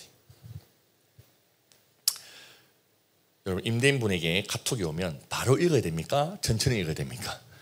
천천히 읽어야 돼요. 왜냐면 아이고 집사님이 마음이 바뀌었는가 보다. 월세 더 달라는 거 아이가. 아이고 뭐 비세나 어떻게 하냐. 뭐 이런 고민이 되고 기도하는 마음으로 교회에서 열어봤어요. 나중에 전화 통화를 통해서 집사님이 그 마음을 직접 듣게 되는데 와 너무 놀라운 소식을 듣게 됩니다. 목사님, 그 집사님께서는 한식 뷔페에 출근하기 전에 항상 차 안에서 한 1시간 정도 아침에 출근하기 전에 기도하고 그렇게 경건생활을 한다는 거예요. 그날도 말씀 묵상하고 있는데 이상하게 말씀이 계속 마음에서 감동과 도전을 주시다는 거예요. 그래서 냈다 그냥 카톡으로 질렀다는 겁니다. 목사님, 많은 분들이 목사님의 청년사역에 함께 동력하시겠지만 저도 함께 동력할 수 있겠습니까? 목사님, 이번 달부터 월세 내지 마세요 라고 하시는 겁니다. 이제는 월세까지 내지 말라고 하시는 겁니다. 너희는 먼저 그의 나라와 그의 의를 구하라. 구했더니, 먼저 주의 나라를 구했더니 주님께서 우리 공간도 허락해 주시고 우리 공간도 이루어 주시는 것을 보게 됩니다. 하나님은 살아계십니다, 여러분들. 하나님의 말씀 앞에 아멘하고 순종함에 뒤따르면요, 이런 재미난 열매들을 간증들을 하나님께서 허락해 주시더라고요. 너무 신기합니다. 왜냐고요? 우리의 능력이 있어서요, 우리의 순종이 뭐 대단한 뭔가 힘이 있어서 아닙니다. 하나님의 말씀이 살아있기 때문에 그렇습니다. 말씀은 진짜 살아있습니다, 여러분. 한 2년쯤 되니까 교회 청년들 신혼부부가 모이고 뭐 주일마다 예배드리는 한 7, 80명 정도 되는데요, 아이들도 한 12명 정도 태어나고 하다 보니까 공간이 협소해서 기도하던 중에 하나님 은혜 가운데 옆에 있는 또 공간이 또 그 옆에 있던 상가 호실을 임대를 할 수 있게 해주셔서 이제 8월 달부터 또 다시 공사를 해야 됩니다. 예, 여전히 우리 청년 공동체이기 때문에 돈도 없고 이거 뭐 공사 나겠나, 이거 뭐 답은 있겠나라는 생각도 있지만 주님 열어주시고 주님 인도하시는 가운데 그래서 우리는 믿음으로 순종하며 뒤따르는 여정을 걸어가고 있습니다. 여러분 어떻습니까? 하나님 살아계십니까? 안 살아계십니까? 임상실험 결과가 괜찮습니까? 안 괜찮습니까? 사례 발표가 좀 괜찮죠, 그죠? 그래서 여러분에게 도전하고 싶은 거예요. 말씀에 대한 순종이 우리의 삶에 아름답고 풍요로운 열매들, 간증들을 허락하시라 믿습니다. 말씀을 정리하려고 합니다. 제가 우간다에 갔던 첫 번째 갔던 그 여행의 마지막 날 밤, 로다 누나가 저를 찾아왔어요. 자신의 집으로 저를 초대해 주더라고요. 그러더니 망고도 썰어 넣고 파인애플도 썰어 넣고 바나나도 주면서 대학 교제를 나누는데 그날 무언가의 물건을 꺼내 놓더라고요. 저는 그 물건을 보는 순간 눈물이 왈칵 쏟아졌어요. 뭐였을까요? 작은 머그컵입니다. 이 머그컵이 어떤 머그컵이죠, 여러분? 제 대학교 4학년 생일날 전달했던 머그컵입니다. 이날 이 머그컵을 누나한테 전달할 때에는 제 평생 아프리카에 발 한번 디뎌보겠나 했었던 겁니다. 아프리카에 학교를 지어서 선교사역을 하겠다는 꿈과 계획 하나도 없었습니다. 근데 하나님은 이미 그때부터, 아니 그 이전부터, 창세전부터 계획을 가지시고 인도하셨던 것 같아요. 근데 인도하실 때에 저의 삶을 돌아보면, 아니 지난 20살 때부터 20대부터 30대까지 이르는 저의 삶의 모든 간증들을 돌아보면 저는 단 한 구절의 말씀을 통해서 여러분에게 도전하며 말씀을 정리하고 싶어요. 제 삶의 모든 열매 간증들은요, 하나님의 말씀의 열매 결과입니다. 주의 말씀은 내 발의 등이요 내 길의 빛이니이다. 주의 말씀이 이끄셨고 주의 말씀의 결과들인 거예요. 여기 나와 있는 등불과 빛에 대해서 잠시 한번 생각해 보십시다. 여러분 5,000년 전, 3,000년 전 이 구약 시대에 등불은요 어느 정도의 밝기를 소유하고 있었을까요? 말 그대로 촛불과 같은 거예요. 등잔불. 자, 촛불은 어느 정도의 밝기를 소유합니까? 오늘날의 등대와 같이 1km, 2km로 내다 쏘는 강력한 빛이에요? 아니면 자동차 헤드라이트 같이 100m, 200m로 내다 쏘는 강력한 빛입니까? 아니에요. 등잔불은요, 촛불은요, 그 촛불을 들고 등잔불을 들고 한 발자국 내디디면 그 다음 한 발자국 내디딜 수만큼만 빛을 주는 거예요. 그렇게 또 한 발자국 내디디면 또 그 다음 발자국을 내디딜 수만큼만 빛을 주는 겁니다. 여러분 이것이 의미하고 시사하는 바가 무엇일까요? 하나님의 말씀은요 저 멀리 내일을 꿈꾸게 하고 이상을 추구하도록 만들기도 하지만 오늘의 일상을 걷도록 초청하는 은은한 빛인 거예요. 이 말씀으로 제 삶을 요약 정리해 보려고 합니다. 13년 전 송주연 청년은 무엇을 하고 있었을까요? 습관적으로 대학교 기숙사에 앉아가지고 성경 책을 펴고 말씀을 읽었습니다. 거류민이 너희 땅에 거리하여 함께 있거든 자기같이 사랑하셨던 그 말씀이 오늘 나에게 찾아왔어요. 그 오늘 찾아왔던 말씀에 오늘 아멘하고 순종을 했던 것입니다. 대학교 4학년 생일날 주는 것이 받는 것보다 복되다 하셨던 말씀이 그 생일날 오늘 저에게 찾아왔습니다. 그때도 오늘 아멘하고 순종했던 것입니다. 그때까지만 해도 아프리카 우간다에 학교를 세워서 선교 사역했다는 꿈과 계획이 없었다니까요, 여러분들. 첫 소산물을 하나님께 올려드리라 하셨던 그 말씀이 첫 월급을 받았던 그 어느 날 오늘 찾아왔을 때 오늘 아멘하고 순종함으로 루안다 염소를 보내는 선교 사역을 감당하게 됩니다. 그때 그제서야 하나님께서 외국인 유학생들을 만나게 하셨던 그 이유와 목적이 있음을 어렴풋이 알 수 있었던 것 같아요. 잔치를 베풀거든 차라리 소외된 이웃들을 초청하라. 그 말씀이 저희 결혼식 오늘 우리에게 찾아왔을 때 오늘 아멘하고 순종했더니 이러한 오늘을 하나님께서 선물해 주시더라고요. 여러분 하나님의 말씀을 오늘 아멘하고 순종하면 되는 겁니다. 오늘 비춰주시는 그 말씀에 오늘 아멘하고 순종하며 따라가면 되는 겁니다. 여러분들 저의 이 이야기가 여러분에게 부담이 되지 않았으면 좋겠습니다. 말씀대로 살면서 돈 다 갖다 봐 하나님께 나 드려야 되고 결혼도 안 하고 결혼도 대충 하고 아프리카 학교 지어야 되나 이걸 말하는 게 아닙니다. 여러분들 하나님 말씀에 아멘하고 순종하는 이 작은 걸음들이 모여서 하나님 나라가 펼쳐지는 것을 여러분이 드러내서 보여주고 싶고 간증하고 싶었던 거예요. 아니 그 어떤 것보다 이 말씀의 삶을 통해서 여러분이 강력하게 도전하고 싶은 단 한마디는요 요겁니다. 여러분 성공이 아니라 성경입니다. 성공 안 해도 됩니다. 성공 못 해도 됩니다. 돈 많이 못 벌어도 되고요. 사회적으로 지위가 상승하지 않아도 됩니다. 여유 없이 살아도 관계없습니다. 부자 안 돼도 죄가 아닙니다. 여러분들 아무 문제 없어요. 그러나 그리스도인들은 예수쟁이들은 하나님의 말씀에 따라 아멘하며 순종하며 살아가야 될 줄 믿습니다. 성공이 아니라 성경입니다. 주의 말씀이 여러분의 삶의 유일한 가치 판단의 근거와 여러분의 삶의 목표, 목적, 지향점이 되기를 간절히 축복합니다.